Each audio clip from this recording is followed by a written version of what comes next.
السلام عليكم فاركس تريدرز، كيف الحال اخوان؟ ايش اخبارك؟ كيف سيا؟ نسوي تحليل الذهب اليوم لقدام 5 إلى 7 يوم، ولازم تشوف كيرفولي عشان انت عارف قدام ايش سوي ذهب لل7 يوم. اخوان نحن شوف من هنا، هذا يوم الخميس ذهب رو فوق من هنا وبعدين ارجع وبعدين رو فوق. هذا إليت ويفز، هذا ويفز 1 فرنس، بعدين روح تحت 1819، هذا اطلع من 1802 وبعدين روح فوق. هذا ويفز 3، هذا this is waves number 3. إذا ارجع من نفس مكان هذا أقل شيء 1835 مكان، هذا ويفز 4.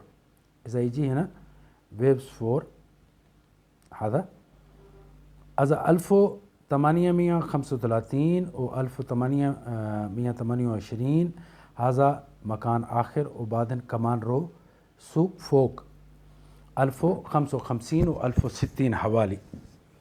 وإذا مو رو على طول كده، انت عارف ذهب كيف رو خطوة بخطوة رو فوق، بعدين سوي اي بي سي، بعدين 1860.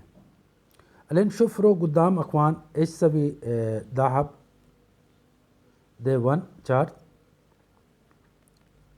اذا ذهب اطلع من هنا 1740 ولا 1060 1065 مكان خاص، 1865 مكان خاص، هذا هناك في موجود ريزيستنس.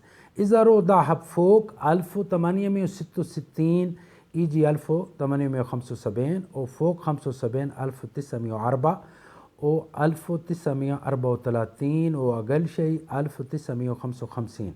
هذا مكان خاص ريزيستنس حق قدام 7 يوم. فهمت اخوان؟ الحين اذا يرجع، انت عارف كل يوم انا اسوي تحليل الذهب، وانت شوف فيديو قدام حق تحليل الذهب، سوي سبسكرايب ماي چانل عشان انت اي وقت انا اسوي فيديو عندك حصل على طول. وثانك يو فيري ماتش. ولازم تسوي كومنتس فريندز، انا عارف عربي، اذا انت سجل عربي انا عارف عربي. ثانك يو فيري ماتش، هاف ا جريت اند سكسسفول داي.